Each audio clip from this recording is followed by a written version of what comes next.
টুপিওয়ালা দাড়িওয়ালা যদি তোমার দুশ্মন হয়, সন্তানদের ওসিয়াত করবি আসলে মরণের সময়। ঠিক কিনা? টুপিওয়ালা দাড়িওয়ালা যদি তোমার দুশ্মন হয়, সন্তানদের ওসিয়াত করবি আসলে মরণের সময়। টুপিওয়ালা টুপিওয়ালা দিয়ে যেন তোর জানা জানা পড়ায়, পাঞ্জাবি গায়ে দেখলে আমায় জঙ্গিবাদী কয়, দাড়ি টুপি দেখলে তারে পাক রাজাকার কয়। শান্তি কোথাও নাই রে ভাইজান, দুঃখে আমার পরাণ যায়, পাঞ্জাবি গায়ে দিলে আমায় জঙ্গিবাদী কয়, পাগড়ি মাথায় দিলে আমায় মৌলবাদী কয়। বাবা খোর আছে, যত বাবা খোর আছে সবগুলো প্যান্ট আর গেঞ্জি পরা। জোরে। যত সন্ত্রাস টেন্ডার বা চাঁদাবাজ আছে ততগুলোই টাই প্যান্ট পরা। দাড়ি টুপি পাঞ্জাবি পরনেওয়ালা কোনো মাদকাসক্ত ব্যক্তি দেখাইতে পারবেন না। যদিও দেখাইতে পারেন ওটা মানসিক রোগী, কিন্তু কোনো আলেম, কোনো দিনের ব্যক্তি দাড়ি টুপি পরে পাঞ্জাবি গায়ে দিয়ে কোনোদিন আদৌ পর্যন্ত নারী নির্যাতন নামক ভয়ঙ্কর কাজে লিপ্ত হয় নাই। বরং আলেমদের স্ত্রীগণেরা বিবিগণদের চাইতে সুখী কোন নারী এই আল্লাহর জমিনের মধ্যে নাই। ঠিক না? তাহলে এরা কি বুঝাইতে চায়? ৭১-এর মধ্যে কি শুধু টুপি পাঞ্জাবি পরে মানুষকে অত্যাচার করছে? টুপি পাঞ্জাবি তো যারা বিএনপি করে তাদের, ও টুপি পাঞ্জাবি তো যারা আওয়ামী লীগ করে তাদের জন্য।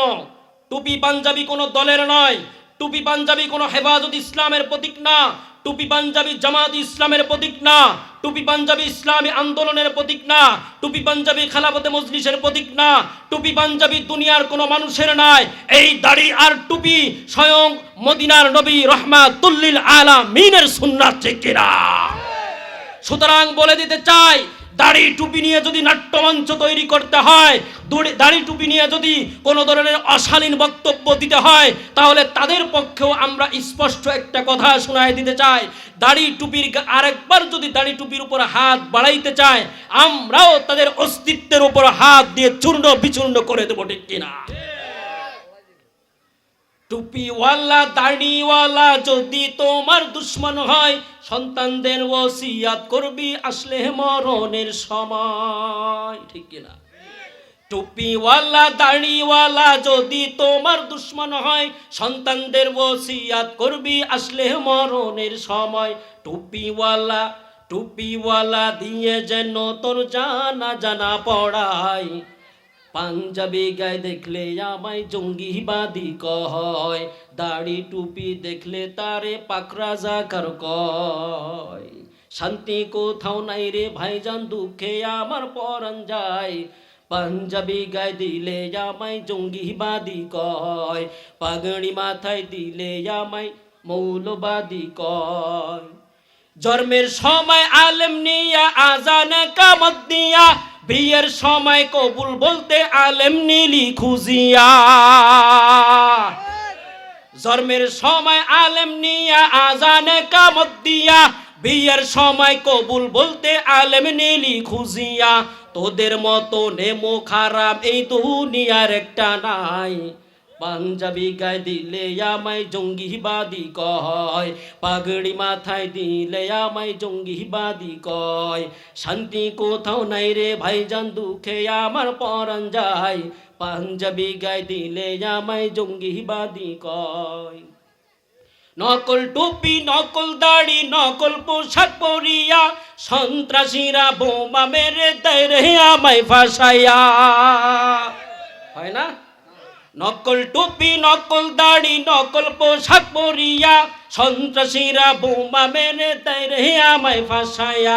আর কতদিন থাকবো মোরা এমন নীরব অবস্থায়, পাঞ্জাবি গায়ে দিলে আমায় জঙ্গিবাদী কয়, পাগড়ি মাথায় দিলে আমায় পাক রাজাকার কয়। ঠিক কিনা?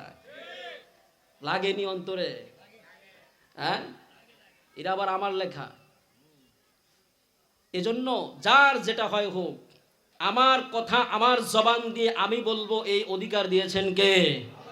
আপনারা রাগ হন, গুসা হন, যা মন চাই তা হন, আমার জবান থেকে যতটুকু বলার অধিকার আল্লাহ রাব্বুল আলামিন আমাকে দান করছে, আমার জবান যতদিন চলবে কোরআনের গান আল্লাহর জমিনে ততদিন চলবে, ঠিক কিনা? কেউ বন্ধ করতে পারবে না। যদি খারাপ পথ ধরতেই হয় তাহলে এই দাড়ি টুপি পরে কেন? তোমরা প্যান্ট শার্ট পরে মাস্তানি করো। একদিনের জন্য যদি একজন আলেম দাড়ি টুপি আর প্যান্ট এই পাঞ্জাবি খুলে যদি প্যান্ট শার্টের পথ ধরে, তোমরা এই দুনিয়ার মধ্যে তো দূরের কথা এই জমিনে সিরিয়ালও পাইবা না। তোমরা যে টেন্ডারবাজি করো, যে অস্ত্র নিয়ে লাফালাফি করো, যা কিছুই করো, যদি আমরা উলামায়ে কেরাম একদিনের জন্য যদি পাঞ্জাবি নামক এই পোশাকটা খুলে জমা দেই, খালি যদি ওই সুরতটা ধরি, তোমাদের অস্তিত্ব খোদার জমিনের ইঞ্চি ইঞ্চি মাটির মধ্যেও পাওয়া যাবে না। কারণ বদরের যুদ্ধের মধ্যে আবু বকর রাদিয়াল্লাহু তাআলা আনহুর সন্তান আব্দুর রহমান, ও বারবার শুধু বাবার সামনে যায় আর মুচকি হেসে চলে যায়, ফেরত যায়। যুদ্ধ শেষ হওয়ার পর বলে, আব্বা আমি তো অনেকবার দেখছিলাম তোমাকে। কই তুই দেখছস? আল্লাহর কসম যদি আমি তোরে দেখতাম, খোদার কসম তোরে আগে জবাই করতাম। আল্লাহু আকবার। তুই আমারে দেখছো কিছু কও নাই, কিন্তু আমি যদি তোরে দেখতাম তোর অস্তিত্ব থাকতো না। আমরা তো সেই জাতি, আশিদ্দাউ আলাল কুফফারি রুহামাউ বাইনাহুম। এই জমিনের নাফরমান কান খুলে শুনে নাও, আমরা তো ওই জাতি, আশিদ্দাউ আলাল কুফফার। কোন কাফেরের মোকাবেলা করার জন্য অস্ত্র শস্ত্রের প্রয়োজন হয় না। এই যে 3.5 হাত বড়ি দেখছো, এই পুরো বড়িটা আল্লাহ কলিজা দিয়ে বানাইছে। যদি একদিনের জন্য রাস্তায় নামি, তোমার অস্তিত্ব থাকবে না, ঠিক কিনা? আবার আমরা নরম হতে পারি, নরম হতেও পারি, নরম হয়ে দেখাইছি। আল্লাহ রসুল বলেছেন নরম হও সুন্নাত, গরম হও। এই কথা বলেন। তাহলে শুধুমাত্র আলেমদেরকে এই কথা বলবেন না, হুজুর আপনি ভালো ব্যবহার করেন, মানুষদেরকে বোঝান। আলেমদেরকে একটু সুযোগও দিবেন কথা বলার জন্য। কথাটা নিজের গায়ে টানবেন না, সঠিক বিচার করবেন যে কথাটা যে বলল এটার অপরাধী আমি কি না। যদি এই অপরাধ আমার মধ্যে থাকে তাহলে নিজে পরিবর্তন হয়ে যাব, পরিবর্তন হয়ে যাব। কে বলেছে সেটা দেখার বিষয় না, কি বলেছে সেটা দেখো।